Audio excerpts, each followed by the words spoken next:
আসসালামু আলাইকুম বন্ধুরা, আরেকটি নতুন ভিডিওতে আপনাদের স্বাগত জানাচ্ছি। আমার আজকের ভিডিও গরুর ডার্মাটাইটিস বা চর্মরোগ।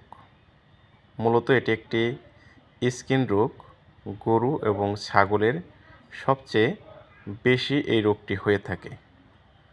অল্প থেকে এ রোগের সঠিকভাবে চিকিৎসা না করালে আস্তে আস্তে পশুর সারা শরীরে এই রোগটি ছড়িয়ে পড়ে এবং পুরো স্কিন নষ্ট করে দেয়। শরীরের লোম ঝরে পড়ে, শরীরের বিভিন্ন স্থানে ক্ষত বা ঘা হয় এবং এক পর্যায়ে রক্ত এবং পুঁজ বের হয়।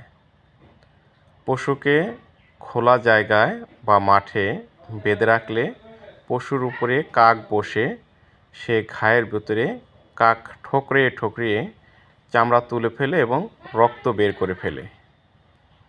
এজন্য এ রোগে আক্রান্ত পশুকে অতি দ্রুত সুচিকিৎসা প্রদান করা প্রতিটি খামারির উচিত।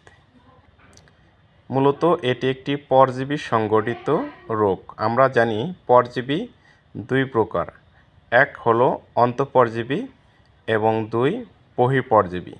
অন্তরে যেসব পরজীবী বসবাস করে সেগুলোকে আমরা অন্তঃপরজীবী বলে থাকি। যেমন পশুর অন্তরে বসবাস করে মূলত গোলকৃমি, ফিতাকৃমি, পাতাকৃমি এবং কলিজা কৃমিসহ অন্যান্য পরজীবী। এদেরকে দমন করার জন্য বা মেরে ফেলার জন্য ট্যাবলেট, ইনডেক্স, রেনাডেক্স, এলটিবেট, অ্যান্টিওম, টুডেক্স, ডাবলডেক্স, লিজল ইত্যাদি বোলাস ব্যবহার করা হয়। এছাড়াও কলিজা কৃমি মারার জন্য ইনজেকশন নাইট্রোনিক্স ব্যবহার করা হয় এবং ইনজেকশন আইভারমেকটিন গ্রুপের ইনজেকশন এম্যাকটিন প্লাস ফার্মিক। এই ইনজেকশনগুলো প্রতি 50 কেজি দৈহিক ওজনের জন্য পরজীবী দমন করার জন্য অত্যন্ত কার্যকরী। এই ইনজেকশনগুলো চামড়ার নিচে দিতে হয়। গরুর বহিঃপরজীবী, যেগুলো আমাদের খালি চোখে দেখতে খুবই কষ্ট হয়, যেমন উকুন, আঠালি, সিঁদুরে পোকা, মাইট ইত্যাদি হলো বহিঃপরজীবী। এরা পশুর শরীরের বাহিরে বসবাস করে থাকে। এই বহিঃপরজীবী দ্বারাই পশুর স্কিন নষ্ট হয়, স্কিনে আক্রমণ করে, ফলে স্কিনে ঘা হয়, লোম পড়ে যায় এবং চামড়া খসখসে এবং উস্কো খুস্কো ভাব হয়। এ সময় এসব পশুদের অত্যন্ত গুরুত্ব সহকারে চিকিৎসা প্রদান করতে হয়। ভিডিওতে যে গরুটি দেখতে পাচ্ছেন, এটি একটি বাছুর গরু। এর পায়ের ভিতরে দেখেন কি অবস্থা, একদম স্কিন ফেটে গেছে এবং এই ফেটে যাওয়া অংশটা উপর দিকে টান দিলে সেখানে স্পষ্ট ঘা এবং রক্ত জমে আছে। তো এদেরকে প্রথমে চিকিৎসার জন্য আগে ভালো করে ড্রেসিং করে নিতে হবে। প্রতিদিন কমপক্ষে একবার, সম্ভব হলে 2 বার করানোই ভালো, সকাল এবং বিকালে। ভায়োডিন অথবা পভিডিন এগুলো দিয়ে তুলা সুন্দর করে ভায়োডিন বা পভিডিনের মধ্যে ভিজিয়ে ঘষে ঘষে এই আক্রান্ত স্থানটা সুন্দর করে ড্রেসিং করতে হবে। এরপর একে চিকিৎসা প্রদান করতে হবে। কমপক্ষে 5 থেকে 7 দিন সকাল বিকাল ড্রেসিং করলে সবচেয়ে ভালো ফল পাওয়া যায়। তাহলে উপরের যে মরা অংশটা আছে, যে ঘা আছে, এটা আস্তে আস্তে উঠে যাবে এবং ঘাটা যখন সেরে উঠবে তখন নতুন লোম গজাতে সহায়তা করবে। এই গরুটিকে কীভাবে চিকিৎসা দেওয়া যাবে? প্রথমে আপনার ড্রেসিং করার পাশাপাশি এর চিকিৎসা চালাতে পারেন ইনজেকশন এস্টোরনভেট।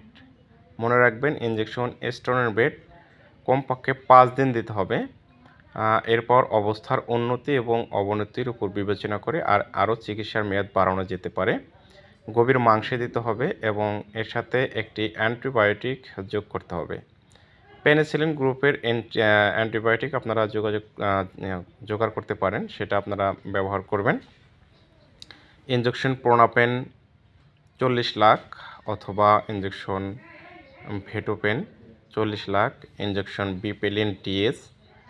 এই ইঞ্জেকশনগুলো আপনারা গভীর মাংসে ব্যবহার করতে পারেন, তবে এটি অর্ধেক মাত্রায়, অর্থাৎ 1 ভায়াল ওষুধ অর্ধেক মাংসে প্রয়োগ করতে হবে এই ছোটো বাছুরটির ক্ষেত্রে। যেগুলো বড় পশু সেগুলোর ক্ষেত্রে পুরো ভায়াল গভীর মাংসে প্রতিদিন একবার ব্যবহার করতে হবে। আপনারা প্রথমেই একটি অ্যান্টিবায়োটিক সিলেক্ট করুন, যেমন প্রোনাপেন 40 লাখ। এই প্রোনাপেন 40 লাখ এর ভিতরে একটি পাউডারের ছোট শিশি আছে এবং আরেকটি আছে পানির জন্য শিশি। সেই পানিটা নিয়ে এই পাউডারটা প্রথমে গুলে প্রস্তুত করতে হবে। এখানে 10 সিসি পানি আছে, সেই পানিটা আপনারা 8 সিসি নেবেন। 8 সিসি নিয়ে পুরো পাউডারটা গোলাবেন, গলিয়ে অর্ধেক মাত্রায় প্রতিদিন প্রয়োগ করবেন, বাকি অর্ধেক তার পরের দিন প্রয়োগ করবেন। তো প্রথমে আমরা চিকিৎসা দেব, ইঞ্জেকশন স্টেরনভেট গভীর মাংসে দিয়ে দেব এবং একটি অ্যান্টিবায়োটিক পেনিসিলিন গ্রুপের অর্ধেক মাত্রায় গভীর মাংসে দিয়ে দেব এবং পাশাপাশি আমরা যে ইঞ্জেকশনটি দেব সেটি হলো আইভারমেকটিন ইঞ্জেকশন এমেকটিন প্লাস অথবা ভার্মিক। এটি প্রতি 50 কেজি দৈহিক ওজনের জন্য 1 মিলি করে চামড়ার নিচে দিতে হবে এবং এই আইভারমেকটিন ইঞ্জেকশনটি 7 দিন পরপর মোট 3 থেকে 5 বার প্রয়োগ করতে হবে, যতক্ষণ পর্যন্ত গরুর শরীর থেকে এই রোগটা সম্পূর্ণভাবে দূর না হচ্ছে। প্রথম দিন দেওয়ার পর 7 দিন পর দেব এবং তারপর 14তম দিনে দেব একবার, তারপর 21তম দিনে একবার দেব।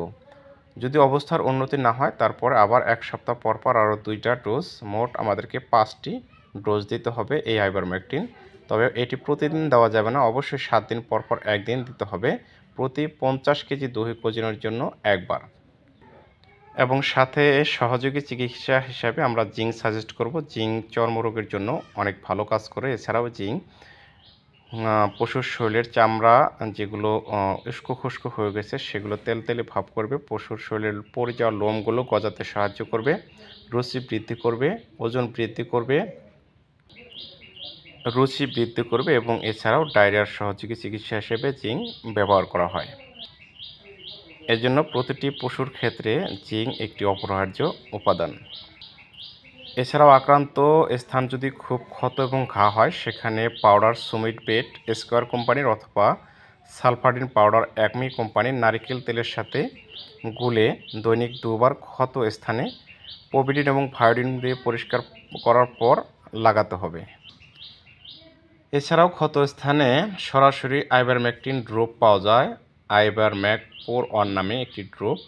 সেই ড্রপটা ক্ষত স্থানে বা যেখানে ঘা হয়েছে সেই ঘায়ের মধ্যে সরাসরি প্রয়োগ করলে খুব ভালো রেজাল্ট পাওয়া যায়। মূলত এই ড্রপটি প্রয়োগ করার নিয়ম হলো পশুর ঘাড় থেকে শুরু করে একদম লেজে পর্যন্ত পিঠের উপরে ঘষে ঘষে শুধু ফোঁটা আকারে দিতে হয়, সারা শরীরে দিতে হয় না।